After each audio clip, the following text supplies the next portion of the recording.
Әли Имран сүресі. Рахман. Әрі аса рахымды Алланың атымен бастаймын. Әлиф, ләм, мим. Бір Алла, одан басқа құдай жоқ. Ол хай, мәңгі тірі, қайюм, еш нәрсеге арқа сүйемей, күллі болмысты бір өзі тіреп меңгеріп тұрушы. Уа Мұхаммед, ол саған осынау кітапты ақиқаттың нақ өзі әрі титтейде жалған араласпайтындай етіп, хақ мақсатта, сондай-ақ өзінен бұрынғы кітаптарды, яғни Тәурат, Інжіл сынды илахи кітаптардың әу бастағы түпнұсқасы мен мазмұнын растаушы ретінде оқиғалардың ағысына қарай бірте-бірте түсіруде. Ол Тәурат пен Інжілді де түсірді. Яғни ол Тәурат пен Інжілді бұрынырақта адамдарға тура жолды нұсқайтын жолбасшы ретінде түсірді. Сондай-ақ, ақ пен қараның, ақиқат пен жалғанның ара жігін ажырататын илахи қағидалар жиынтығы Фурқанды, Құранды түсірді. Шүбәсіз Алланың айдан анық аяттарын біле тұра, жоққа шығарып, күпірлік қылғандар үшін өте ауыр азап бар. Алла ұлы, бәрінен үстем, күпірлікке бой алдырған залымдарды оңдырмай жазалап кек алушы. Шүбәсіз, жердегі және көктегі бірде-бір нәрсе Алладан жасырын қала алмайды. Алла сендерді аналарыңның құрсағында өзі қалаған пішінде жаратушы, одан басқа тәңір жоқ. Ол ұлы, бәрінен үстем һәм әр ісі мен әрбір үкімінде талай хикмет болған асқан даналық иесі. Ол саған осынау кітапты түсірді. Ондағы аяттардың бір бөлігі, мағынасы анық, әрі нақты болған, мұхкам аяттар, міне солар кітаптың негізін құрайды. Ал енді бір бөлігі болса, бір аяттың өзі бірнеше мән беретін мағынасы астарлы, мүтәшәббих аяттар. Жүрегінде тура жолдан ауытқу болғандар, қайткенде бүлік шығарып, ел жұртты тура жолдан тайдыру үшін және аяттарды өз мүдделері мен қарауларына қарай тәпсірлеу үшін ондағы мұхкам аяттарды былай қалдырып, астарлы мағыналы мүтәшәббих аяттарды негізге алады. Шынтуайтында оның мүтәшәббих аяттардың шынайы тәпсірін, ақиқатын бір Алладан басқа ешкім білмейді. Және ілімде тереңдегендер, біз оған, Құранға, толық иман еттік. Ондағы мұхкам, мүтәшәббих аяттардың барлығы да Раббымыздың дәргейінен келді деп айтады. Ақыл иелері ғана ойланып, ғибрат ала алады. Һәм ақыл иелері Аллаға былай жалбарынады: Уа Раббымыз, бізді тура жолға салғаннан кейін, жүректерімізді ауытқыта көрме. Уа Раббымыз, өзіңнің мейірімің болмаса, тура жолда табандап қалуымыз мүмкін емес. Олай болса, бізге өз тарапыңнан мейірім тарту еткейсің. Шүбәсіз, сен құлдарыңды мол сый-сияпатқа бөлеуші Ваххабсың. Уа Раббымыз, шүбәсіз, сен күллі адамзатты еш күмәнсіз орнайтын қиямет күні ғарасат майданына жинайсың. Шүбәсіз, Алла уәдесінен таймайды. Күпірлік еткендердің мал дүниелері де, бала-шағалары да Алланың алдында оларға титтейде пайда бермейді. Міне солар тозақтың отыны болады. Тура Перғауын әулеті мен олардан бұрынғылардың жағдайындай, олар біздің аяттарымызды өтірікке балап, жалғанға шығарды. Алла оларды күнәлар үшін бас салып жазаға тартты. Алланың жазасы тым ауыр. Күпірлік еткендерге, сендер жер болып жеңілесіңдер және жаппай тозаққа айдаласыңдар. Ол қандай жаман жатақ орын еді деп айт. Бәдірде шайқасу үшін бетпе-бет келген екі топта сендер үшін шүбәсіз үлкен ғибрат бар. Бірі Алла жолында соғысса, екіншісі кәпірлер еді. Соғыс барысында мүміндер олардың көзіне өздерінен екесе көп болып көрінді. Алла қалағанын жәрдемімен қолдайды. Шүбәсіз мұның өзінде көретін көзі барлар үшін ғибрат бар. Әйелдер, әсіресе еркек кіндік балалар, қап-қап алтын мен күміс, асыл тұқымды сәйгүліктер, төрт түлік мал мен егінжай сынды нәпсінің құмарын арттыратын дүниелер адамдардың көз жауын алатындай тартымды етілді. Әсілі, бұлар дүние тіршілігінің өткінші қызығы мен бұйым боқшасы ғана. Шүбәсіз, адам жаны жай табатын ең тамаша жай Алланың құзырында. Оларға сендерді жан тәндеріңмен жақсы көрген сол нәрселерден әлде қайда қайырлы болғаннан хабардар етейін бе? Аллаға қарсы келуден барынша сақтанған тақуа жандар үшін Раббыларының дәргейінде жайқалған жасыл бауларының арасымен һәм салтанатты сарайларының түбінен өзендер ағатын жәннат бақшалары бар, һәм олар сонда мәңгі бақи қалады. Сондай-ақ онда олар үшін пәк жұбайлар және бәрінен де қайырлы болған Алланың разылығы бар. Алла құлдарын әрдайым көріп тұрады деп айт. Тақуа жандар, уа Раббымыз, біз иман келтірдік, күнәларымызды кешіре көр, һәм бізді тозақ азабынан сақтағайсың деп жалбарынады. Олар сондай сабырлы, иманда шынайы, Аллаға қалтқысыз мойын сұнатын, мал дүниелерін игі жолда жұмсайтын, һәм түннің біраз бөлігін құлшылықпен өткізгеннен кейін сәресі уақытында Алладан кешірім тілейтін ізгі жандар. Алладан басқа тәңір жоқ. Бұған ең алдымен Алланың өзі куә. Сондай-ақ барлық періштелер мен шынайы ғалымдар да турашылдық пен әділдікті ұстана отырып, осынау ақиқатқа куәлік етті. Ұлы, бәрінен үстем, һәм әрісі мен әрбір үкімінде талай хикмет болған Хаким Алладан басқа тәңір жоқ. Алланың құзырында қабыл болатын хақ дін Ислам. Кітап иелерінің арасындағы алауыздық, оларға ақиқатты білдіретін ілім келгеннен кейін, араларындағы бақталастықтың нәтижесі болған өшпенділіктің кесірінен туындаған еді. Кім-де-кім Алланың аяттарын жоққа шығарып, күпірлік қылса, біліп қойсын, шүбәсіз, Алла жауапқа өте жылдам тартады.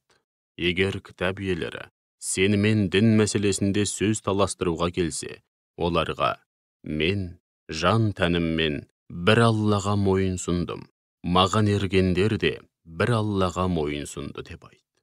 Сондай-ақ кітап иелеріне және иләһи кітаптан бейхабар, ілімнен махрұм болып, теріс жолда жүргендерге сендер де дәл солай Аллаға мойын сұндыңдар ма деп айт. Егер олар Аллаға мойын сұнса, шүбәсіз тура жолға түскені, ал егер мойын сұнудан бас тартып, сырт айналса, онда сенің жазығың жоқ. Сенің міндетің ақиқатты айтып жеткізу ғана. Алла құлдарын әрдайым көріп тұрады. Алланың аяттарын біле тұра жасырып, күпірлік қылып, пайғамбарларды һәм адамдар арасындағы әділдікке бұйыратын жандарды, нақақтан нақақ өлтірумен болатындарды алдарында күтіп тұрған жан төзгісіз азаппен сүйіншіле. Міне солар дүниеде де, ақиретте де істеген барлығысы зая кететіндер. Олардың азаптан құтқаратын бірде-бір медеткері жоқ. Өздеріне иләһи кітаптан жеткілікті үлес тигендерді, яғни иләһи кітапты оқып шынайы іліммен сусындап, біраз нәрседен хабардар болғандарды көрдің бе? Олар араларында туындаған мәселелерге Алланың кітабымен билік айтып, кесімді үкім шығару үшін шақырылғандарына һәм қолдарындағы Алланың кітабына қарап, үкім айтылғанына қарамастан, бір тобы үкімге бой сұнудан бас тартқан күйде сырт айналып кете барады. Мұның себебі Олардың өздерінше тозақ оты бізге бұзауға табынумен өткізген санаулы күнді қоспағанда әсте тимейді деп айтатындықтары. Олардың мұндай ойдан шығарған жалған сөздері мен сенімдері, өздері ұстанған дін мәселесінде оларды осылайша алдауда. Шүбәсіз орнайтын қиямет күнінде оларды бір жерге, ғарасат майданына жинағанымызда, және ешкімге титтейде қиянат жасалмайтын әрбір жан дүниедегі істегеніне қарай қарымын толық алатын шақта олардың жағдайы не болмақ? Мұхаммед, былай деп айт: уа, бар билік бір өзіне ғана тиесілі болған Алла тағала. Сен билікті қалағаныңа бересің, һәм қалағаныңнан билікті тартып аласың. Сондай-ақ қалағаныңды үстем етесің және қалағаныңды қор қыласың. Жақсылық атаулы бір өзіңнің ғана қолыңда. Шүбәсіз, сен барлық нәрсеге толық құдіреттісің. Түнді қысқартып, күнді ұзартасың, және күндізді қысқартып, түнді ұзартасың. Сондай-ақ өліден тіріні шығарасың, және тіріден өліні шығарасың, һәм қалағаныңа қисапсыз ризық несібе бересің. Мүміндер, мүмін бауырларын былай қалдырып, кәпірлерді дос тұтпасын. Кім солай істесе, Алламен һәм оның хақ дінімен байланысын үзген болады. Бірақ өздерінен әлде қайда үстем болған кәпірлерден келетін қауіп-қатерден сақтансаңдар, оның жөні бөлек. Алла сендерді өзіне қарсы келіп, асы болудан сақтандырады. Ақыр соңында қайту бір Аллаға болмақ. Сондай-ақ мүміндерге көкіректеріңдегіні, ниет пиғылдарыңды жасырсаңдар да, жария етсеңдер де, бәрібір Алла бәрін біледі. Сондай-ақ ол күллі аспан әлемі мен жердің бәрін біледі. Алла барлық нәрсеге құдіретті деп айт. Сол бір күні әрбір жан дүниеде жақсылық есебінен не істеген болса, соның бәрі алдынан шығады. Жаман істері де дәл солай мен мұндалап алдынан шығады. Сонда ол істеген жамандығы мен өзінің арасында жер мен көктің арасындай қашықтық болғанын қалайды. Алла сендерді өзіне қарсы келіп асы болудан сақтандырады. Алла құлдарына өте мейірбан, сондай жанашыр. Уа Мұхаммед, адамдарға, егер Алланы шынымен жақсы көрсеңдер, маған еріңдер. Сонда Алла тағала да сендерді жақсы көріп, күнәларыңды кешіреді деп айт. Алла өте кешірімді, әсіресе мүмін құлдарына ерекше мейірімді. Сондай-ақ оларға, Аллаға һәм Алла елшісіне бағыныңдар деп айт. Егер олар бағынудан бас тартып, сырт айналып кете барса, онда кәпірлер біліп қойсын, шүбәсіз, Алла кәпірлерді жақсы көрмейді. Расында Алла тағала адамды, Нұхты, Ибрахимнің әулетін және Имранның әулетін күллі адамзат ішінен арнайы таңдап талғап, бүкіл адамзаттан һәм бүкіл қауымдардан үстем әрі таңдаулы қылды. Оларды бір-бірінен тараған, һәм бір сенімді ұстанған бір тұтас нәсіл ретінде күллі адамзаттан үстем етті. Сондықтан да пайғамбарларды бір-бірінен бөліп жармай, бәріне бірдей иман келтіріңдер, һәм Алланың таңдауына әрі пайғамбарларына қатысты орынсыз сөздер айтпаңдар. Алла ауыздарыңнан шыққан сөздің бәрін естуші, әрі бәрін білетін шексіз ілім иесі. Бір кездері Имранның әйелі: уа Раббым, шынында мен құрсағымдағы баламды дүниелік істерден толық азат етіп, бір өзіңе, яғни өзіңнің жолыңа басы бүтін атайтындығыма серт бердім. Осы нәзірімді менен қабыл еткейсің. Шүбәсіз, сен бәрін естуші әрі бәрін білетін шексіз ілім иесісің деп мінәжат еткен еді. Ол құрсағындағы баласын Раббысына басы бүтін атап қойғаны үшін ол босанармын деп ойлаған еді.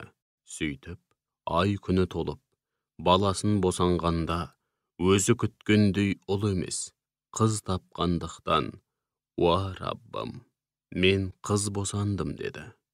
Алла оның не тапқанын әлбетте жақсы біледі. Әрине, ол күткен ұл бала, біз берген осынау қыз бала сияқты бола алмас еді. Мен оның атын Мәриям деп қойдым. Сондай-ақ мен оны һәм ұрпағын рахымыңнан қуылған шайтаннан сақтай көр деп, бір өзіңе сыйынамын. Раббысы оны анасының ниетіне, шынайы ықыласына қарап, жақсы қабыл алды, және керемет тал шыбықтай етіп өсірді. Оны Зәкәрияның қамқорлығына берді. Зәкәрия ғибадатханаға кіріп, оның қасына келген сайын, жанында әр алуан азық көретін еді. Бірде ол таңданысын жасыра алмай, уа Мәриям, бұл саған қайдан келді деп сұрағанда, Мәриям, Алладан келді. Шүбәсіз Алла қалағанына қисапсыз ризық несібе береді деді. Сол кезде Зәкәрия Раббысына, уа Раббым, маған өз тарапыңнан пәк, әрі қайырлы ұрпақ нәсіп ете көр. Шүбәсіз сен дұғалардың бәрін естушісің, деп мінәжат етті. Содан бір күні Зәкәрия михрабта намаз оқып тұрғанда, періштелер оған былай деп үн қатты. Алла тағала сені Яхиямен сүйіншілеуде. Ол Алладан келетін бір сөзді, Исаны растайды. Һәм ізгі жандардың мырзасы, нәпсіге әсте боялдырмайтын, асқан тақуа әрі пайғамбар болады. Сонда ол таңданысын жасыра алмай, уа Раббым, мен қалайша ұл сүймекпін, өзім қартайдым, жұбайым болса бедеу деді. Сол кезде періштелер, Алланың жазуы солай, ол қалағанын істейді деп айтты. Ол, уа Раббым, маған ұлды болатыныма қатысты бір нышан бере көр деді. Алла, сенің нышаның ишара қылып, ымдап түсініскенің болмаса, 3 күн бойы адамдармен мүлдем тілдесе алмай қаласың. Ендеше, Раббыңды жиі еске алып, ертелі кеш, сен мінсізсің, кемшілік атаулыдан адасың деп ұлықтаумен бол деп айтты. Бірде періштелер, уа Мариям, шүбәсіз Алла сені арнайы таңдады, һәм сені күнәдан, кемшілік атаулыдан пәк қылды. Сондай-ақ, мерейіңді күллі әлемге әйел атаулыдан үстем етті. Уа Мәриям, ендеше, Раббыңның алдында барынша кішірейіп құлдық ұр, сәждеге бас қой, һәм алдында бас иіп рукух жасаушылармен бірге, сен де рукух жаса деп айтты. Уа Расулым, міне, бұлар сен бұрын соңды естіп білмеген ғайыптан хабарлар, оны саған уахи жолмен жеткізудеміз. Әсте олар Мәриямды қайсымыз қамқорлыққа аламыз деп, қаламдарын лақтырып, жеребе тастап жатқанда сен олардың қасында емес едің. Сондай-ақ олар Мәриямға қамқоршы болу мәселесінде өзара таласып жатқанда да қастарында емес едің. Бір күні періштелер, уа Мәриям, шүбәсіз Алла сені өз тарапынан келетін бір сөзбен, нәрестемен сүйіншілейді. Аты Мәсіх Мәриямұлы Иса, ол бұл дүниеде де, ақиретте де аса беделді һәм Аллаға ең жақын жандардың бірі болады. Сондай-ақ ол бесікте де, ересек егде шағында да адамдармен тілдеседі, әрі ізгі жандардың бірі болады деп айтты. Сол кезде Мәриям таңырқап, уа Раббым, мен қалайша бала көтермекпін, маған бірде-бір ер адамның қолы тиген емес дегенде, Алланың атынан сөйлеп тұрған рух, Алланың жазуы солай, ол шексіз құдіретімен қалағанын жаратады. Ол бір істің, бір нәрсенің болуын үкім қылса, оған тек бол дейді. сонда ол бірден бола қалады деп айтты.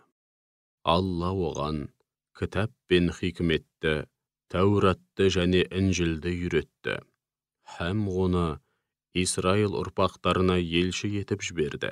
Сонда ол қауымына, шүбәсіз мен сендерге Раббыларыңның тарапынан хақ пайғамбар екенімді көрсететін айдан анық белгілермен, мұғжизамен келдім. Мен сендерге батпақтан құстың бейнесіне ұқсас мүсін жасаймын да, содан соң оның ішіне үрлеймін. Сонда ол Алланың қалауымен бірден тірі құсқа айналады. Сондай-ақ, Алланың рұқсатымен тумысынан көрсоқыр болғанмен, алапесті құлан таза айықтырамын. Өлілерді тірілтемін, және де үйлеріңде не ішіп жеп отырғандарыңды, не жиып жүргендеріңді өздеріңе айтып берем. Егер шынымен мүмін болсаңдар, шүбәсіз бұлардың бәріне сендерге менің хақ пайғамбар екенімді көрсететін айқын дәлелдер бар. Сондай-ақ, мен алдымдағы Тәуратты растаушы ретінде, әрі бұрынырақта сендерге харам қылынған нәрселердің кейбірін адал ету үшін келдім. Шүбәсіз мен сендерге құр қол келмедім. Раббыларың тарапынан өзімнің хақ пайғамбар екенімді көрсететін айдан анық дәлелмен, мұғжизамен келдім. Ендеше, Аллаға қарсы келіп, асы болудан барынша сақтаныңдар, әрі маған толық бағыныңдар. Шүбәсіз, Алла менің де, сендердің де Раббыларың.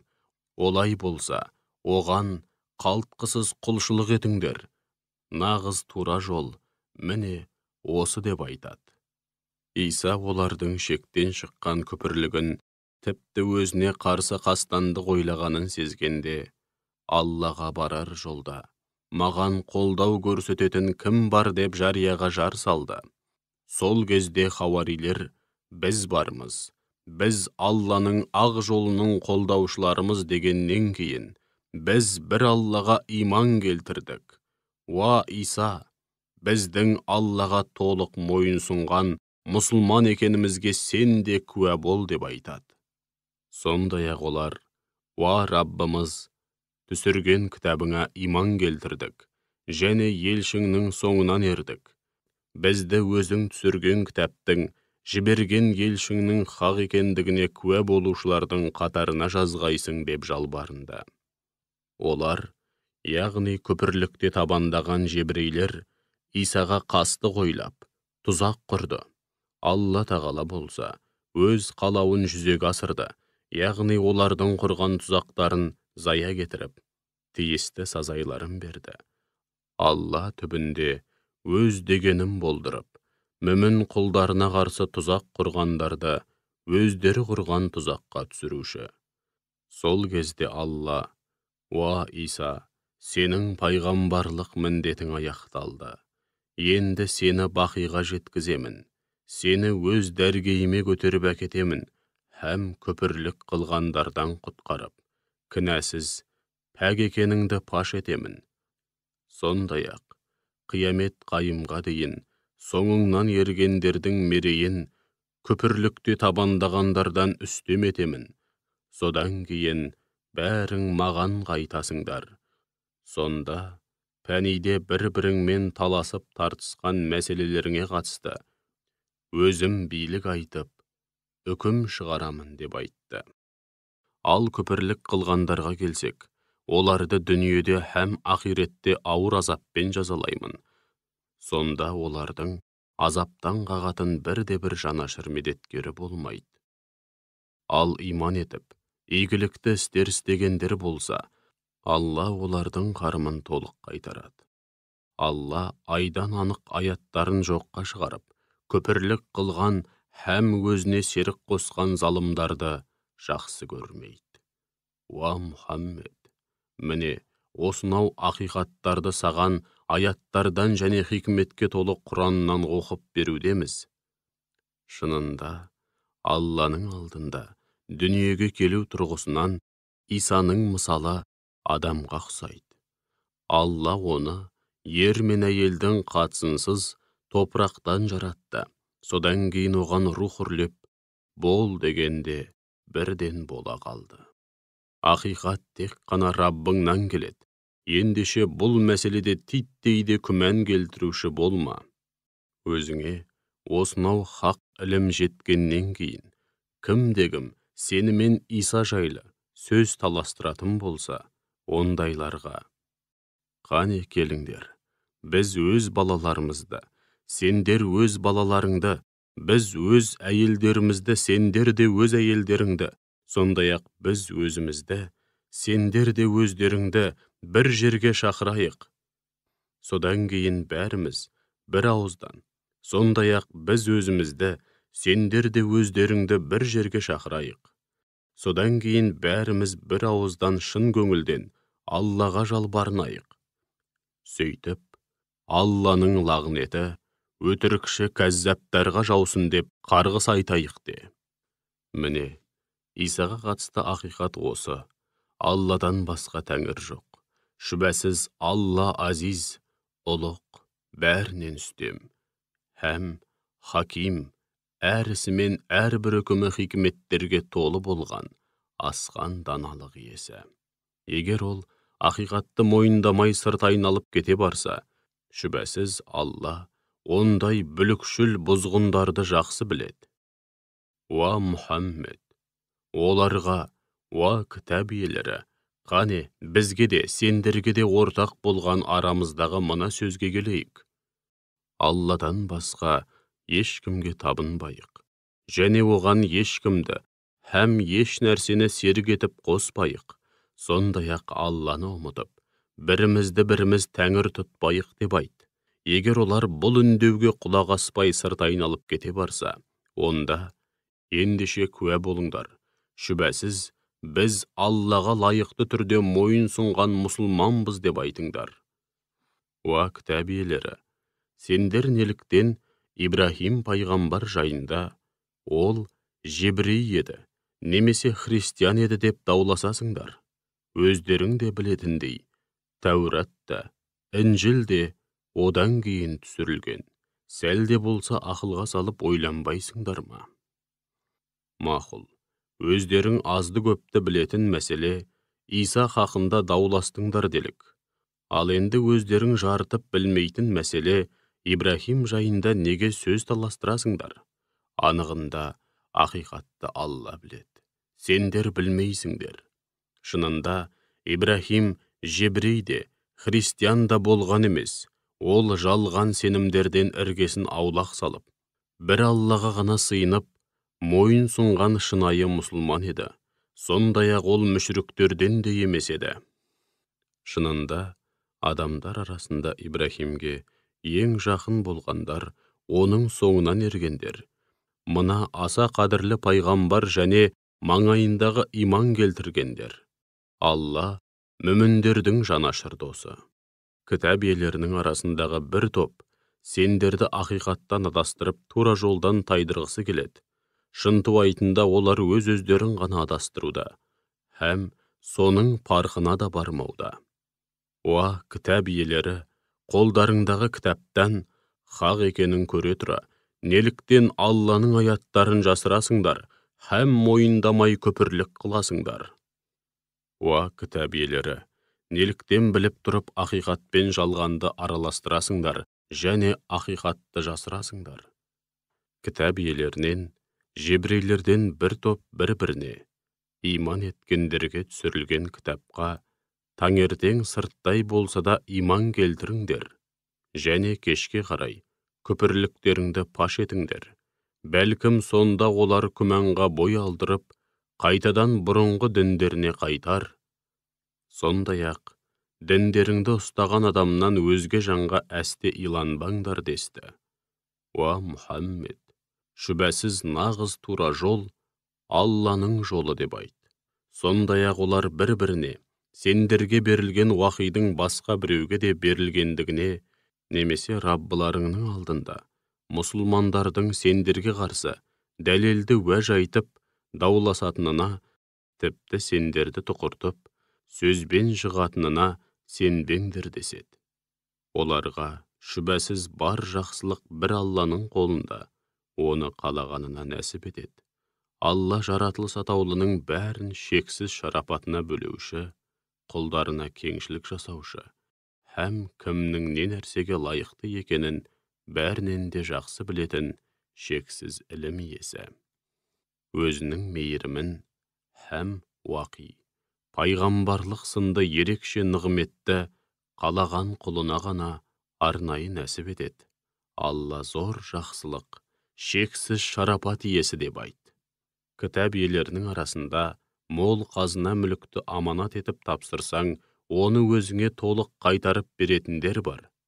Сондай-ақ, бір динардың өзін аманат етіп тапсырсаң, қыр соңыңнан қалмай қадалып қайта-қайта сұрамайынша, оны өзіңе қайтармайтындар да бар. Мұның себебі, олардың надандарға, яғни кітап иелерінен өзгелерге не істесек те, күнә арқаламаймыз деп айтуы. Олар біліп тұрып, Аллаға өтірік таңады. Яғни, Алла тағала бізбен ниеттес болмағандарға қиянаттың қай түрін болмасын істеуге рұқсат етті деп өтірік айтады. Жоқ, олай емес. Кім-кім, кімге болсын, берген уәдесінде тұрса, және қай мәселеде болмасын, Аллаға қарсы келіп, асы болудан сақтанса, біліп қойыңдар. Алла тақуа құлдарын жақсы көреді. Аллаға берген уәделерін және ішкен ант суларын арзан бағаға сатып, болмашы пайда үшін бұзғандардың сауап тұрғысынан ақиретте алар ешбір нәсібі жоқ. Қиямет күні Алла тағала олармен мүлдем тілдеспейді. Оларға көз қиығын да салмайды, және күнәларынан арылтпайды да. Олар үшін о дүниеде жан төзгісіз азап бар. Олардың, жебірейлердің ішіндегі бір топ, кітапта жоқ нәрсені бар екен деп ойлап қалуларың үшін, Тәуратты оқығанда тілдерін шайнап, кей сөздерді бұрмалап оқиды. Һәм бұл Алладан келген уахи дейді.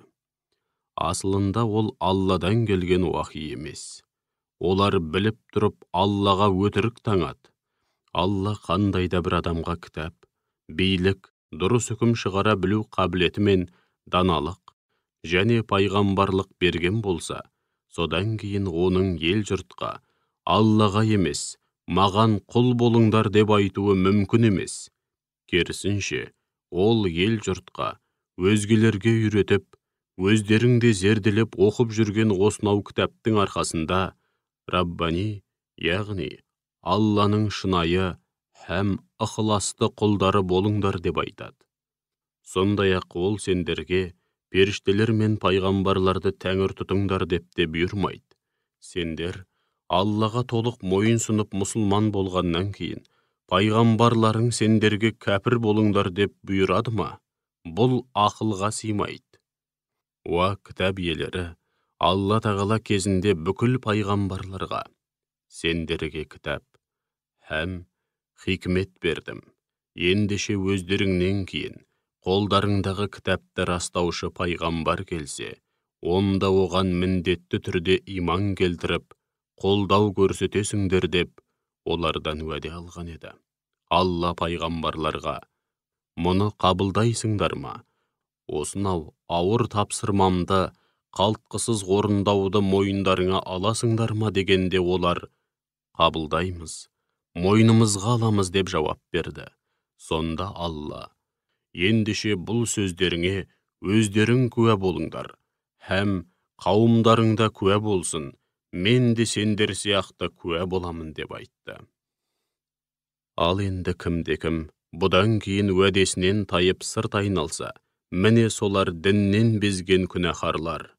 Жоқ, әлде күллі аспан әлеміндегі және жердегі жаратылыс атаулының бәрі ерікті һәм еріксіз түрде Аллаға тәслім болып, бірінен кейін бірі оған қайтарылып жатқанда, олар Алланың дінінен басқа дін іздеуде ме? Оларға, біз Аллаға иман келтірдік, бізге түсірілген уахиге, және Ибрахимге, Исмайылға, Исхаққа, Яқубқа һәм оның нәсілінен шыққан пайғамбарларға түсірілген, сондай-ақ Мұса мен Исаға берілген, және барлық пайғамбарларға, Раббыларынан түскен иләһи кітаптарға иман келтірдік. Иман ету мәселесінде олардың ешбірін бөліп жармаймыз. Біз бір Аллаға ғана мойынсұнған мұсылманбыз деп айт. Кім-кім исламнан басқа бір дін іздесе, біліп қойсын. Ол дін әсте қабыл болмайды.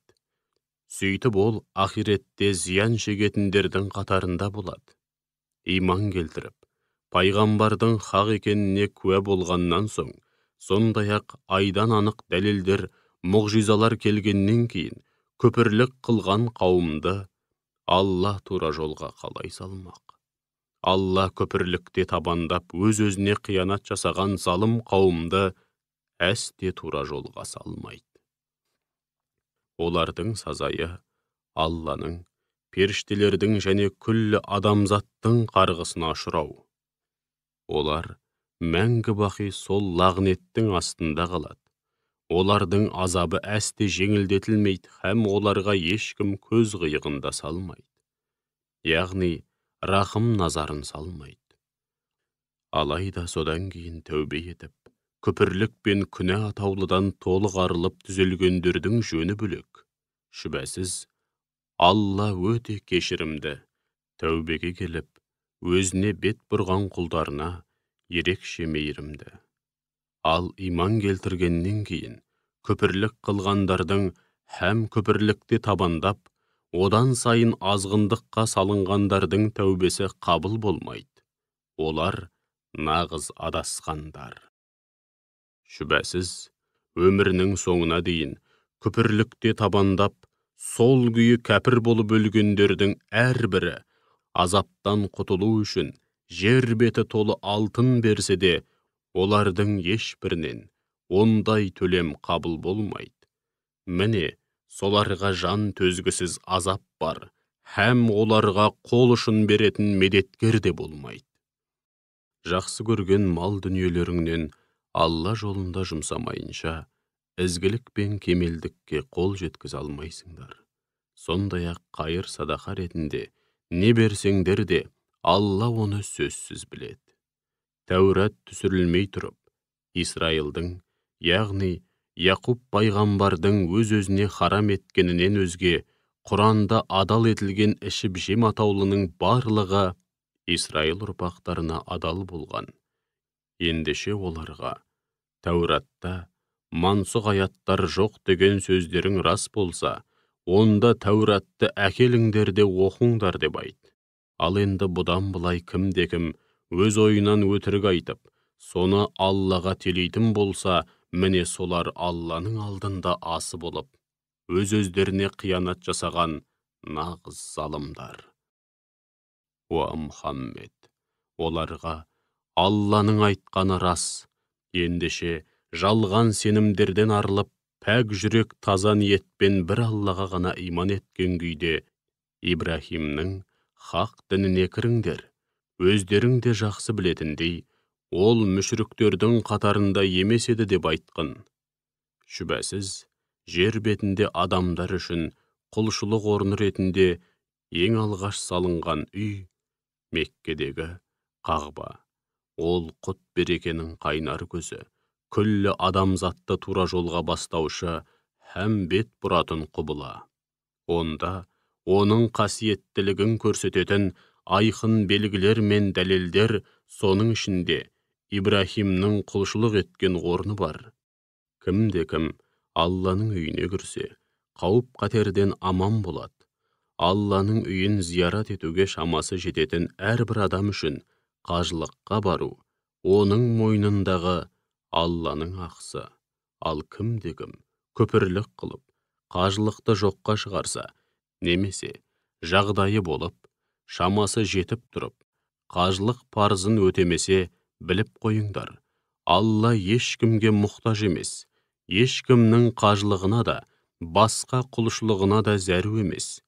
Керісінше бүкіл ғалам оған мұқтаж. Оларға, әй кітап иелері, Алла не істеп не қойып жүргендеріңе толық куә болып тұрғанда, неліктен Алланың аяттарын жоққа шығарып, күпірлік қыласыңдар деп айт.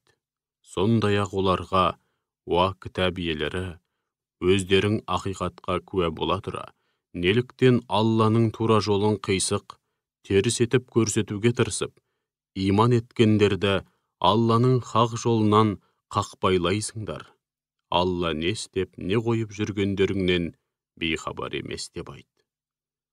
Уа иман еткендер, егер кітап иелерінің бір тобырының айдағанына жүріп, айтқанына көнетін болсаңдар, онда біліп қойыңдар.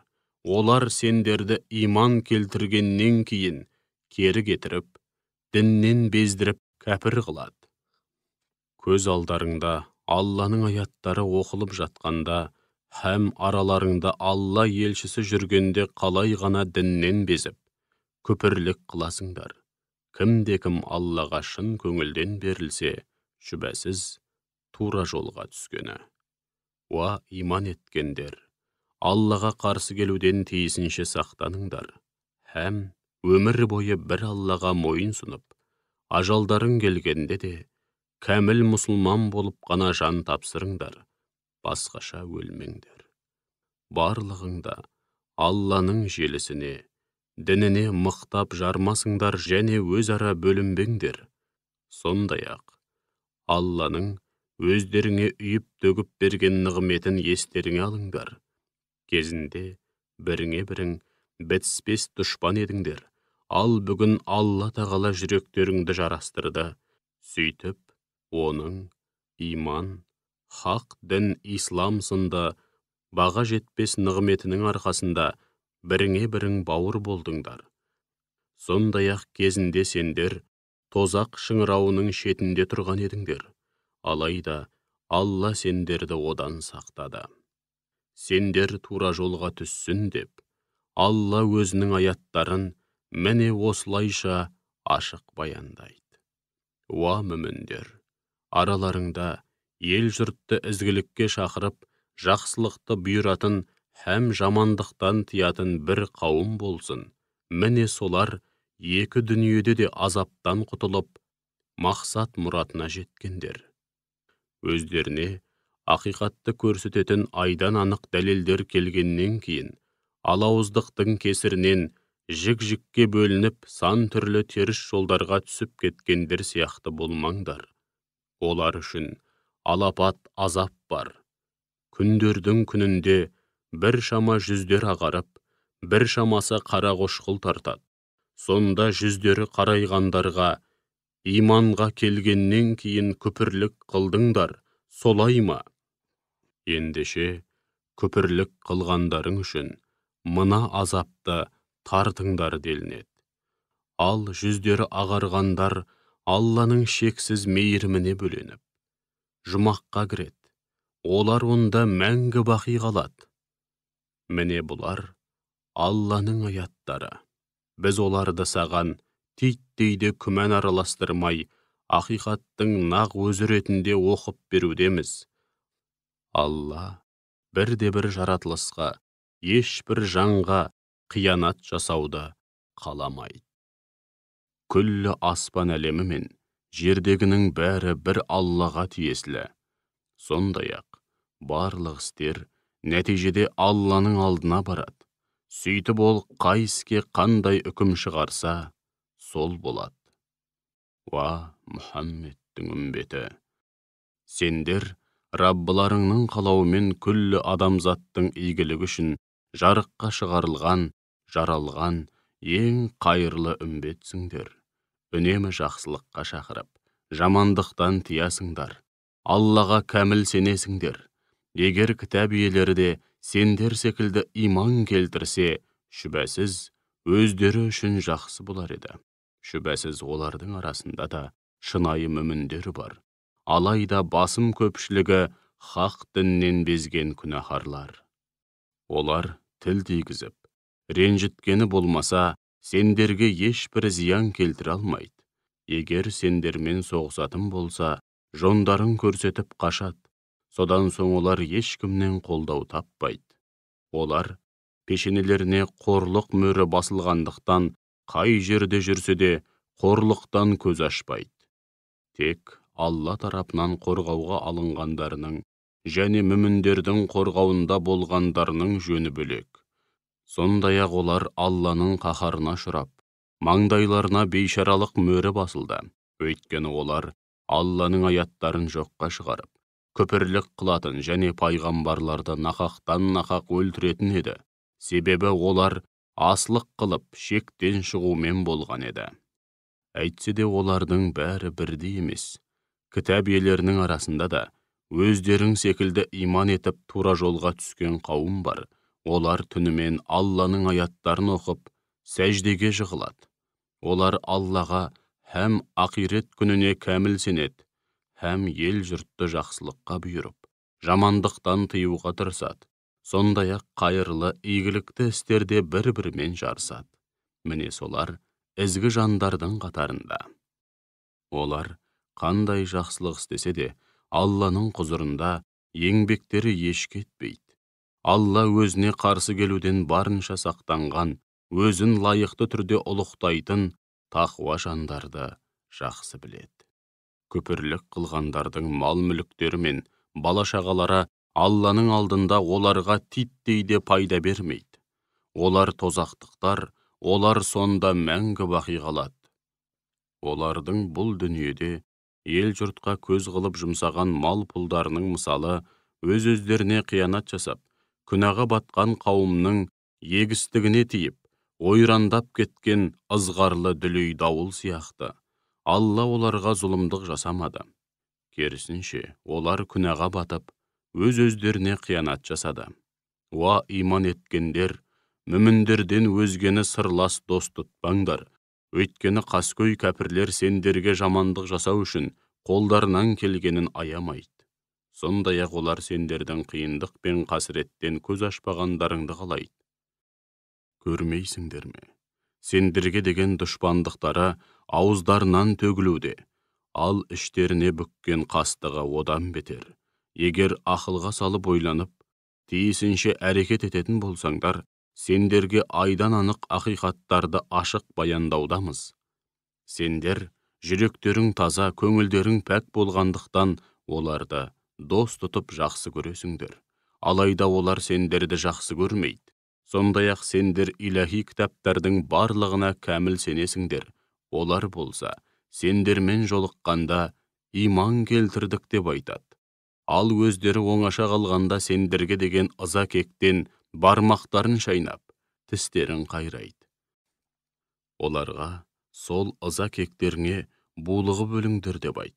Шүбәсіз Алла көкіректердегі сырлардың бәрін біледі. Егер сендер қандай да бір игілікке кенелсеңдер, бұл олардың көңіліне қаяу түсіреді. Ал бастарыңа қандай да бір жамандық келсе, онда олар мәз болып қуанады. Егер сабырлылық танытсаңдар, және хақ жолдан ауытқымай, тақуалық шеңберінен шықпай әрекет ететін болсаңдар, олардың қулық сұмдығы мен құрған тұзақтарының сендерге ешқандай да зияны тимейді. Шүбәсіз, Алла олардың істеп жүрген істеріне шексіз ілімі һәм құдіретімен құрсау салушы. Уа Мұхаммед, сен бір күні таң сәріден үй ішіңді қалдырып, мүміндерді шайқасқа бекінетін жерлеріне орналастыру үшін Ұхуд тауына қарай шыққан едің. Алла бәрін естуші, бәрін білетін шексіз ілім иесі. Міне сол кезде араларыңнан екі бірдей жасақ, жігерсіздік танытып кері шегінуге бел буған еді. Олардың қорғаны һәм медеткері Алла еді. Алайда олар соған қарамастан жігерсіздік танытты. Мүміндер қандай жағдайда болмасын үнемі бір Аллаға тәуекел етулері керек.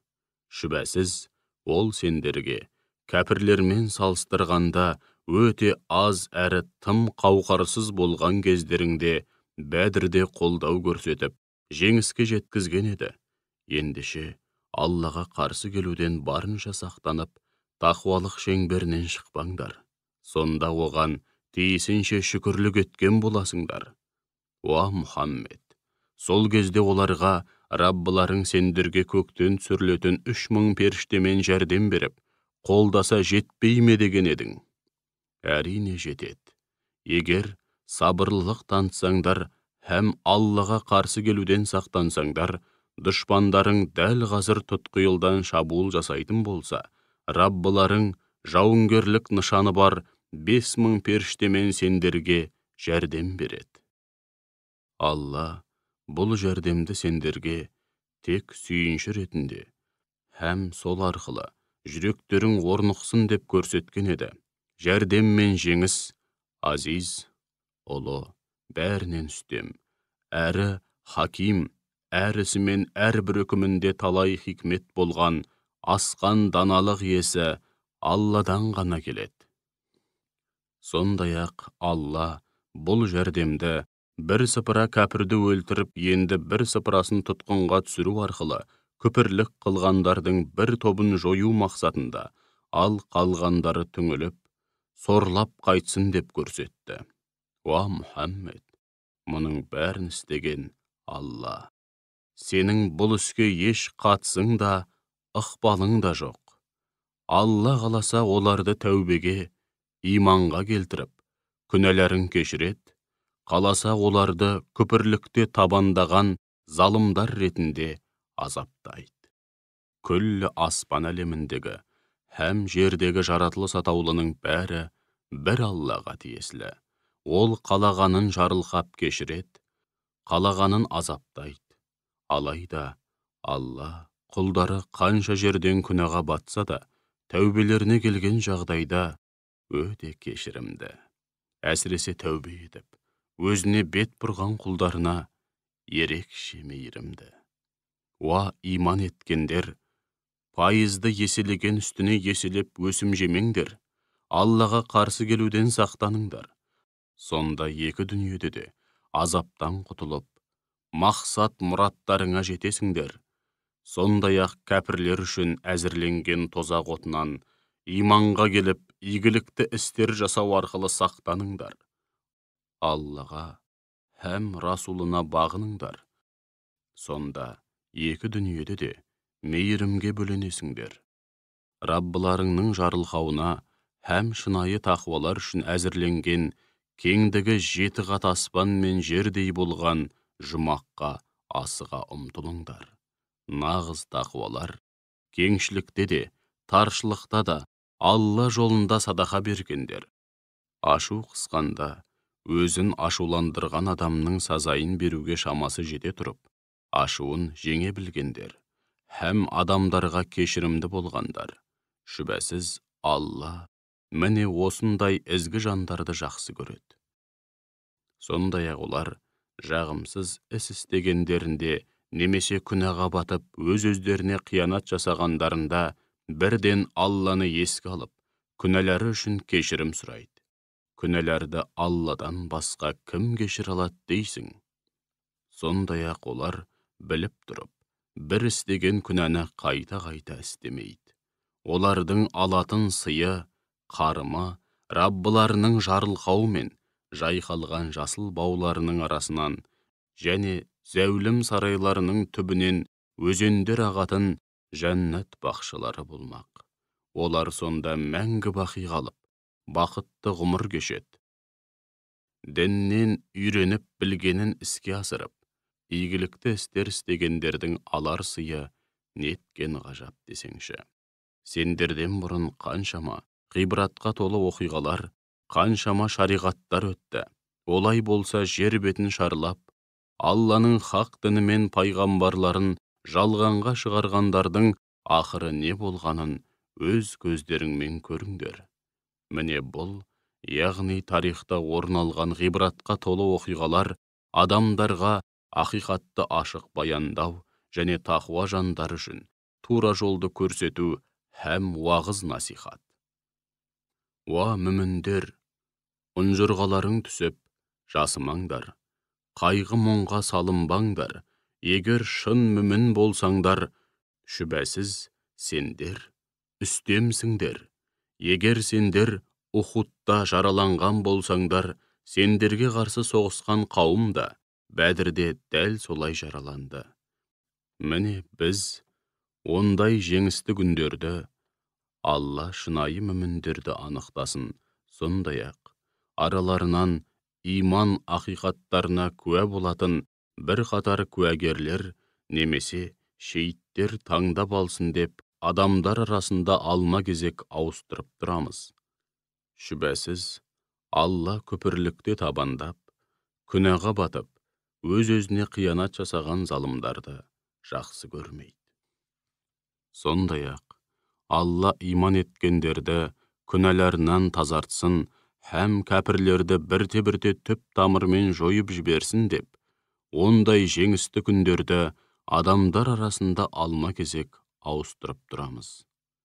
Алла араларыңдағы хақ жолда күресіп жүргендер мен сабырлы жандарды анықтап, өзгелерден ажыратып алмайынша, бірден жаппай жұмаққа кіреміз деп ойладыңдар ма?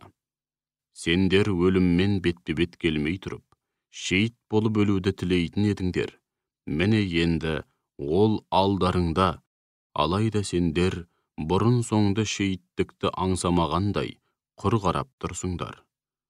Мұхаммед ақиқат жаршысы ретінде жіберілген елші ғана. Одан бұрында талай елшілер келген. Егер ол ажалы жетіп, көз жұмса, немесе өлтірілсе, сендер кері кетіп, діннен шығасыңдар ма? Кім кері кетіп діннен шықса, онысымен Аллаға мысқалдай да зиянын тигізе алмайды. Алла тура жолда жүрудің қадірін түсініп, шүкірлік білдірушілерді жақында мол сый сияпатқа бөлейді. Ешбір жан Алланың қалауынсыз, о бастан жазылып қойған ажалы жетпейінше өлмейді. Кім дүниенің сауабын қаласа, оған одан өзіне тиесілі сыбағасын береміз. Ал кім ақирет сауабын қаласа, оған да өз сыбағасын береміз. Шүкірлік білдірушілерді жақында міндетті түрде сый сияпатқа бөлейміз.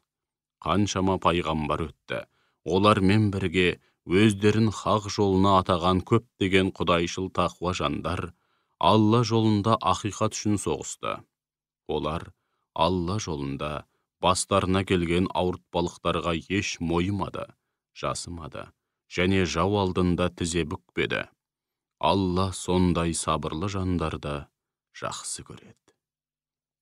Олар дұшпанмен бетпе-бет келгенде бар болғаны: «Уа Раббымыз, күнәларымызды және міндетімізді орындауда һәм басқа да істерімізде артық кеткен жеріміз болса кешіре көр. Бізді жау алдында табанды қылғайсың, һәм бізге кәпірлер қауымына қарсы жәрдем беріп, жеңіске жеткізгейсің» деп жалбарынған еді. Сол үшін Алла оларға дүниенің сауабын, игілігін һәм ақиреттің сондай керемет сауабын жұмақты нәсіп етті. Алла тағала ондай ізгі жандарды жақсы көреді. Уа иман еткендер, егер күпірлік қылғандардың айтқанымен жүретін болсаңдар, сендерді кері кетіріп діннен шығарады.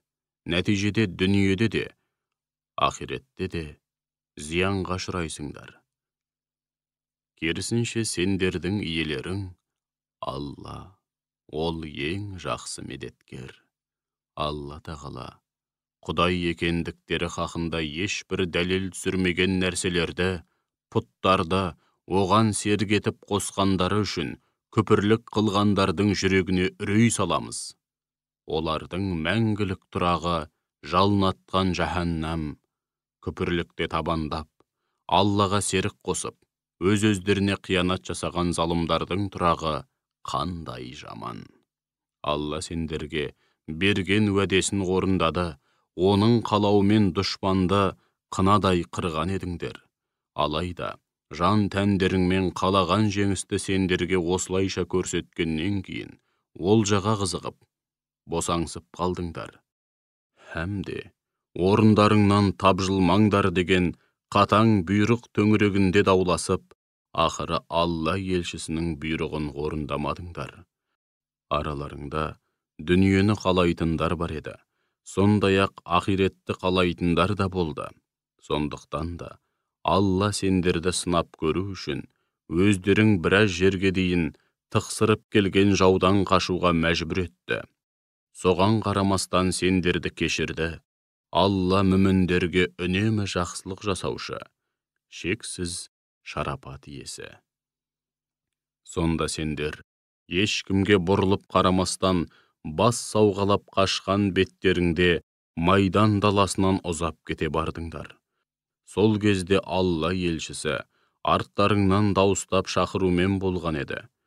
Міне, осынау қилы сәтте уыстарыңнан шығарып алған олжаға және бастарыңа келген ауыртпалықтарға бола қапаланбас үшін Алла сендерді мұң үстіне мұңға батырды. Алла не істеп, не қойып жүргендеріңнен толық хабардар. Содан кейін істеріңе өкінген бойда кері қайтып, тауды паналаған Алла елшісінің маңайына жиналдыңдар.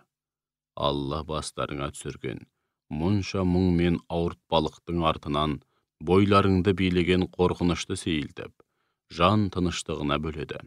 Сөйтіп, араларыңдағы шынайы мүміндер тобын жеңіл ұйқы басты. Ал енді бір топ мұнафықтар қара басының қамын жеп, Алла хақында жахилият дәуіріне тән шындыққа жанаспайтын небір ойлардың шырмауына түсті. Олар бұл қолбасшылық ісінде біздің қандай да бір ықпалымыз бар ма өзі дейді. Оларға бар билік бір Алланың қолында деп айт. Негізінде олар саған ашып айтпайтын нәрселерін іштерінде сақтауда. Сондай-ақ өзара қолбасшылық ісі біздің қолымызда болғанда, дәл осы арада қырғынға ұшырамас едік деседі. Оларға тіпті үйлеріңде отырсаңдар да, араларыңдағы дәм тұзы таусылып, ажалы жеткендер өлетін жерлеріне қарай бет алар еді деп айт. Алла көкіректеріңдегіні ниет пиғылдарың мен басқа да сезімдеріңді сынап, жүректеріңдегі иманды әр алуан уәсуәсә мен күмән атаулыдан арылту үшін бастарыңа осындай ауыртпалық түсірді. Алла құлдарының көкірегіндегі бар сырды біледі. Шынтуайтында екі қол Ухудта бетпе-бет келген күні араларыңнан жонын беріп алды-артына қарамай қашқандардың істеген бір қатар күнәлары себепті шайтан олардың аяқтарынан шалып сүріндірмек болды. Соған қарамастан Алла оларды ескеріп кешірді. Шүбәсіз Алла өте кешірімді. Құлдары қанша жерден қателікке ұрынса да бірден жазаламайтын өте сабырлы. Уа иман еткендер, өздері кәпір болып тұрып, Алла жолында жорыққа шығып немесе соғысып шейіт болған туыстары, руластары немесе отандастары болған бауырлары жайлы, егер олар біздің қасымызда болғанда өлместе еді, жау қолынан қаза таппаста еді деп айтқан кәпірлер сияқты болмаңдар. Алла мұны олардың жүрегін қасірет жайласын деп істеуде. Жан бітіріп, өмір сыйлайтын да, өмірді қиятын да бір Алла. Алла не істеп, не қойып жүргендеріңді толық көруде.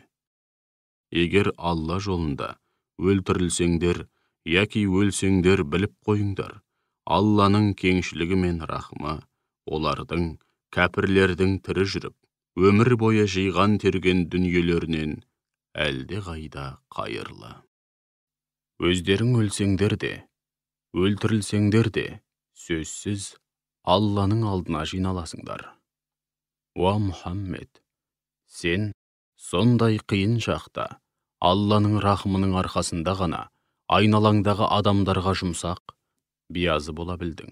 Егер дөрекі тас жүрек болғаныңда, маңайыңдағылардың бәрі сенен безіп, жан-жаққа тарап кетер еді. Ендеше, оларға кешіріммен қара, һәм олар үшін кешірім тіле. Сондай-ақ, олармен әр істе кеңесіп отыр. Егер қандай да бір іске бел бусаң, бір Аллаға тәуекел ет. Шүбәсіз, Алла тәуекелшіл құлдарын жақсы көреді. Егер Алла сендерге жәрдем берсе, сендерді ешкімде жеңе алмайды. Ал егер қол ұшын бермей жалғыз қалдырса, содан кейін сендерге жәрдем беретін кім бар? Ендеше, шынайы мүміндер бір Аллаға ғана арқа сүйеп, тәуекел етсін. Ешбір пайғамбар олжаға қол сұғып, аманатқа қиянат жасамайды. Кім аманатқа қиянат жасаса, яғни олжаға немесе халыққа тиесілі ортақ дүниеге қол сұғатын болса, қиямет күні Алланың алдында сол ұрлаған нәрсесін арқалаған күйде келеді. Содан кейін әрбір жанға дүниеде істеген істерінің қарымы толық қайтарылады. Сондай-ақ, олардың ешбірі әділетсіздікке ұшырамайды, яғни сауаптары кемітілмейді, һәм күнәләрінің жазасы орынсыз еселенбейді. Алланың разылығын көздеген адам мен Алланың қаһарына ұшыраған әрі ақыр соңында паналайтын жері жаһаннам болған адам тең бе? Ол қандай жаман ақырғы тұрақ, қандай жаман барар жер. Олардың, яғни адамдардың Алла алдындағы дәрежелері әрқилы. Алла олардың не істеп, не қойып жүргенін толық көруде. Расында, Алла мүміндерге өз араларынан бір пайғамбар жіберу арқылы үлкен жақсылық жасады. Пайғамбар оларға Алланың Құрандағы һәм болмыста көрініс тапқан аяттарын оқып түсіндіреді, ой саналарын теріс ойлар мен қате түсініктерден, жүректерін жалған сенімдерден және өмірлерін күнә атаулыдан арылтып тазартады. Сондай-ақ оларға кітап пен хикметті, яғни кітапты дұрыс түсіну әрі жүзеге асыру жолдарын, ондағы пәрмендер мен тыйымдардың хикметін һәм жаратылыс пен түрлі құбылыстардың мән мақсатын үйретеді. Шүбәсіз, бұдан бұрын олар анық адасуда еді. Сендер арқылы дұшпандарыңның басына келген бәленің тең жарымы өз бастарыңа келгенде, бұл қайдан ғана келді деген едіңдер. Оларға бұл өздеріңнен болды деп айт. Шүбәсіз, Алла барлық нәрсеге құдіретті. Екі қол бетпе-бет келген Ухуд шайқасы болған күні бастарыңа келген бәле алдымен өздеріңнен һәм шүбәсіз Алланың қалауымен болды. Алла шынайы мүміндерді айқындап көрсету үшін солай істеді. Әрі, екіжүзділік жасағандарды айқындап, әшкерелеу үшін істеді. Оларға келіңдер, Алла жолында ақиқат үшін соғысыңдар, тым болмаса қорғаныс шебінде болыңдар, жаудан бала-шағаларыңды, жерлеріңді қорғаңдар делінсе де, олар, егер соғыстың шынымен болатынын білсек, онда сендерге сөзсіз қосылар едік, алайда шайқастың болуы неғайбыл деп жауап берді. Шынтуайтында олар, сол күні иманнан гөрі күпірлікке әлде қайда жақын еді, жүректерінде болмаған нәрсені ауызбен айтуда еді. Алла олардың ішіне бүккен пиғылдарын жақсы біледі. Сол екіжүзділер өздері соғысқа шықпай, үйлерінде отырып алғанымен қоймай, Алла жолында жаумен айқасып, шейіт болған туыс, немесе жерлес бауырлар жайлы, егер олар сөзімізге құлақ асып, тілімізді алғанда өлтірілмес еді дейді. Оларға айтқандарың рас болса, һәм қолдарыңнан келсе, қане, өз ажалдарыңның бетін қайтарып көріңдерші деп айт. Алла жолында өлтіріліп, шейіт болғандарды өлі деп ойлама. Керісінше, олар тірі, әрі Раббыларының дәргейінде ризық несібеге бөленуде. Олар Алланың шексіз шарапатымен бірге нығметтеріне шат-шадыман болып қуануда, әрі өздерімен әлі қауышпағандарды, яғни діндес бауырлары Алламен қауышқанда олар үшінде ешқандай қорқыныш жоқ екенін, һәм әсте жабықпайтындықтарын айтып, сүйіншілеуді қалайды. Сондай-ақ олар мүмін бауырларын Алланың көз көріп, құлақ естімеген әрі ешкімнің ойына да кіріп шықпаған нығметтері һәм шексіз шарапатымен, сондай-ақ Алланың мүмін құлдарының сауабын әсте зая етпейтіндігін айтып, сүйіншілейді. Тіпті жараланғаннан кейінде Алланың және пайғамбардың шақыруына құлақ асып, жаудың ізіне түскендерге, әсіресе олардың арасындағы бейне бір Алланы көріп тұрғандай, Жоқ дегенде Алла тағаланың өздерін көріп тұрғанын бір сәткеде қаперінен шығармай, жадында ұстаған, һәм Аллаға қарсы келуден барынша сақтанып, тақуалық шеңберінен шықпай, әрекет еткен сол мүміндерге үлкен сый-сияпат, зор сауап бар. Ел жұрт оларға: дұшпандарың сендерге қарсы қол жинады, ендеше олардан қорқыңдар, һәм аман сау тұрғандарыңда бас сауғалаңдар дегенде, бұл хабар олардың иманын одан сайын арттыра түсті. Сонда олар: бізге бір Алла жетеді, ол қандай керемет қамқоршы деп жауап берді. Сөйтіп олар соғыстан Алланың нығметімен шексіз шарапатына мол сауапқа бөленіп, ешбір жамандыққа ұшырамай аман-есен оралды. Олар Алланың разылығын мақсат етіп басшылыққа алды. Алла шексіз шарапат, зор игілік иесі. Расында, сендерге сол жаманатты жеткізген шайтан. Одан басқа ешкім емес. Ол сендерді өзінің кәпір достарымен қорқытқысы келеді. Егер шынайы мүмін болсаңдар, олардан қорықпаңдар, менен ғана қорқыңдар. Күпірлікте бір-бірімен жарысқа түскендер көңіліне қаяу түсірмесін. Олар Аллаға, яғни Алланың хақ дініне һәм пайғамбарына зәредей де зиян келтіре алмайды. Алла ақиретте олардың ешқандай нәсібі болмағанын қалайды. Әрі олар үшін алапат азап бар. Иманды күпірлікке айырбастағандар Аллаға, яғни оның хақ дініне һәм пайғамбарына зәредей де зиян келтіре алмайды, және олар үшін жан төзгісіз азап бар. Күпірлік қылғандарға бұл дүниеде мұрсат берген болсақ, олар оны өздері үшін қайырлы екен деп ойламасын. Шынтуайтында, біз оларға одан сайын күнәға бата түссін деп мұрсат берудеміз. Олар үшін ақиретте өздерін қор қылатын азап бар.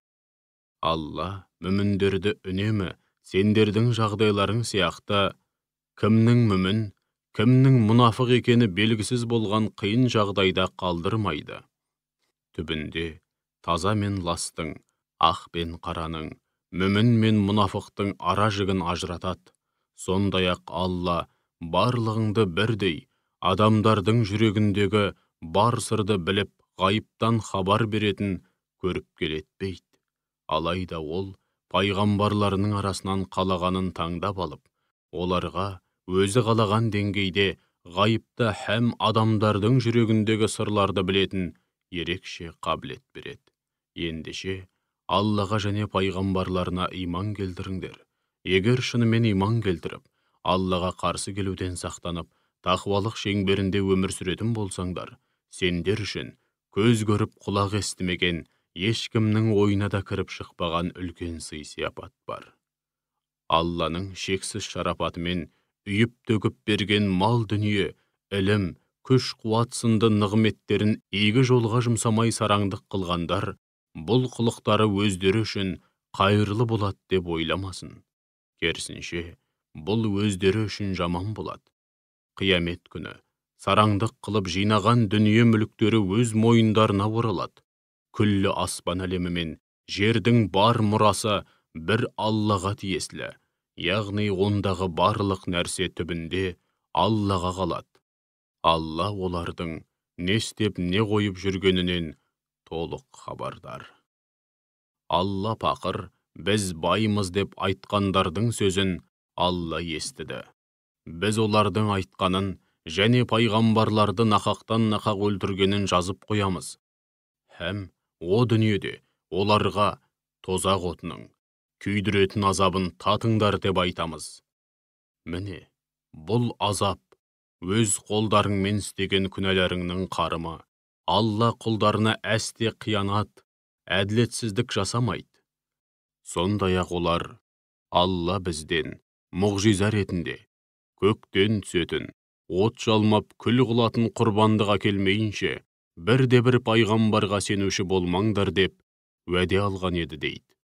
Ендеше оларға сендерге менен бұрын көптеген пайғамбарлар айқын дәлелдермен, анық мұғжизалармен қатар өздерің айтқан құрбанды да әкелген еді.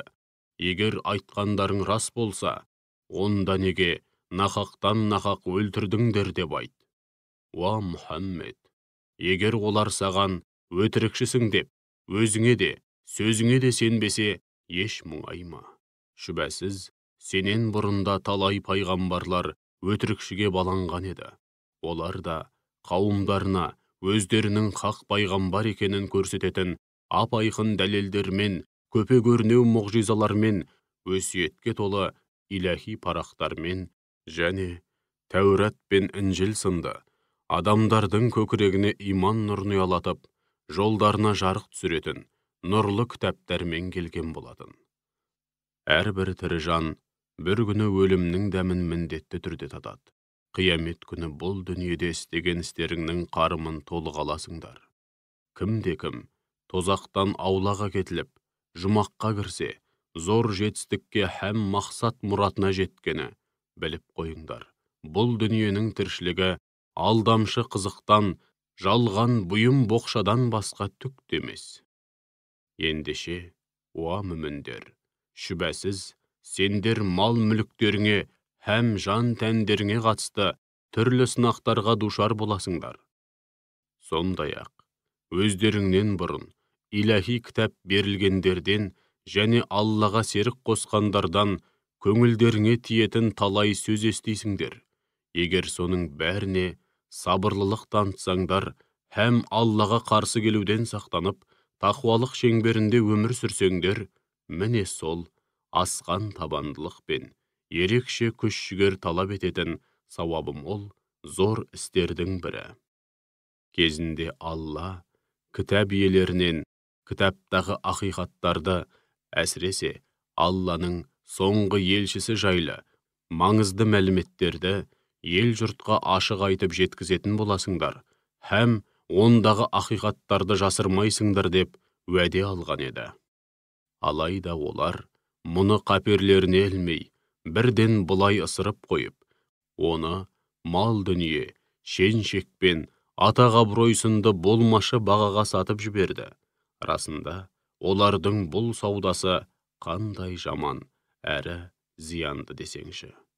Жағымсыз істермен қолдарына тиген болмашы бұйым боқшаға мәз болғандарды һәм қолдарының ұшы тимеген істерді иемденіп, өздері атқарғандай мақтау естігенді қалайтындарды оңады деп ойлама. Сондай-ақ оларды азаптан құтылады деп те ойлама. Олар үшін жан төзгісіз азап бар. Күллі аспан әлеміндегі және жердегі бар мүлік пен бар билік Аллаға тиесілі. Алла барлық нәрсеге құдіретті. Шүбәсіз күллі аспан әлемі мен жердің жаратылуында, түн мен күннің алма-кезек ауысып, ұзарып қысқаруында ақыл иелері үшін Алланың шексіз құдіреті мен шексіз билігін көрсететін ғибратқа толы талай айқын белгілер, дәлелдер бар. Олар тікесінен тік тұрып та, отырып та, бір бүйірлеп жантайып жатып та, үнемі Алланы еске алады, һәм күллі аспан әлемі мен жердің жаратылысына терең ой жүгіртіп, уа Раббымыз, сен мұны бекерге мақсатсыз жаратпадың. Сен мақсатсыз, мәнсіз іс істеуден аулақсың. Бізді тозақ отынан сақтай көр. Уа Раббымыз, сен кімді тозаққа тастасаң, шүбәсіз оны қор қылғаның, көпірлікте қасарсып, өз-өзінің обалына қалған залымдардың өздерін Алланың азабынан қағатын бірде-бір медеткер жоқ. Уа Раббымыз, расында біз, Раббыларыңа иман келтіріңдер деп, иманға шақырған ақиқат жаршысын естідік және естіген бойда оған құлақ асып, иман келтірдік. Уа Раббымыз, біздің күнәләрімізді кешіре көр, кінә-қателіктерімізді амал дәптерімізден өшіре көр, және бізді дүние салғаннан кейін өзіңе жақын болған ізгі әрі кемел мүміндердің қатарына қосқайсың. Уа Раббымыз, бізге пайғамбарларың арқылы уәде етіп, беремін деген сый-сияпатыңды, жұмақ пен жамалыңды көру нығметін нәсіп еткейсің. Сондай-ақ, қиямет күні бізді жерге қарата көрме. Шүбәсіз сен уәдеңнен әсте таймайсың деп жалбарынады. Раббылары олардың дұға мінәжаттарына былай деп жауап береді. Шүбәсіз, мен мейлі ер, мейлі әйел болсын, араларыңнан үнемі осылай игілікті істер атқарғандардың еңбегін зая етпеймін. Өйткені сендер бір бүтінсіңдер, яғни мақсат мұраттарың, ұстанған жолдарың бір, һәм еңбектеріңе қарай қарымдарыңды аласыңдар. Менің жолымда хижрет еткен, әрі атамекенінен қуылған, менің жолымда сан түрлі зәбір зомбылыққа төзе білген, һәм керек кезде дұшпанға қарсы қасық қаны қалғанша соғысқан, және өлтірілген әрбір жанның кінә қателіктерін жасырамын. Һәм шүбәсіз, оларды жайқалған жасыл бауларының арасынан және зәулім сарайларының түбінен өзендер ағып жататын жәннат бақшаларына кіргіземін. Бұл Алла тарапынан берілетін ерекше сый-сияпат. Әлбетте ең керемет сый-сияпат Алланың дәргейінде. Хақ дінді мойындамай, күпірлік қылғандардың уақытша молшылық пен баянсыз биліктің арқасында қала-қала, ел-елді шарлап, шалқып жүргендеріне алданба. Бұл көзді ашып жұмғанша өте шығатын қу тіршіліктің өткінші қызығы ғана. Содан кейін олардың барып паналайтын жері тозақ болмақ. Ол қандай жаман жатақ. Алайда Раббыларына қарсы келмей, тақуалық шеңберінде өмір сүргендер үшін жайқалған жасыл бауларының арасынан және зәулім сарайларының түбінен өзендер ағып жататын жәннат бақшалары бар. Олар онда мәңгі бақи қалып, Алладан ерекше сый-құрмет көреді. Алланың дәргейіндегі бар игілік, ізгіде кемел мүміндер үшін әлде қайда қайырлы. Шүбәсіз, кітап иелерінің арасында Аллаға иман келтіретін, сендерге түсірілген Құранға және өздеріне түсірілген Тәуратқа, Інжілге кәміл сенетін, һәм Алладан шын именіп, жан тәнімен мойын сұнатындар да бар. Олар Алланың аяттарын арзан бағаға сатпайды, болмашы нәрсеге айырбастамайды. Олардың алар сауабы мен сый-сияпаты Раббыларының дәргейінде. Шүбәсіз Алла жауапқа өте жылдам тартушы. Уа иман келтіргендер! Алла жолында бастарыңа келетін ауыртпалықтарға, сондай-ақ оның бұйрықтарын орындап, тыйғандарынан тыйылу мәселесінде барынша сабырлылық танытыңдар. Дұшпанмен бетпе-бет келгенде барынша табандылық танытыңдар. Сабырлы болуда олардан асып түсіңдер, һәм бір-біріңді сабырлы болуға шақырыңдар. Аллаға құлшылық етуге, һәм оның жолында күресуге келгенде оттай маздап, әрдайым дайын тұрыңдар, әрі бір-біріңе сүйеу болыңдар. Аллаға қарсы келіп, асы болудан барынша сақтанып, әрдайым тақуалық аясында өмір сүріңдер. Міне, осылайша, екі дүниеде де азаптан құтылып, мақсат мұраттарыңа жетесіңдер.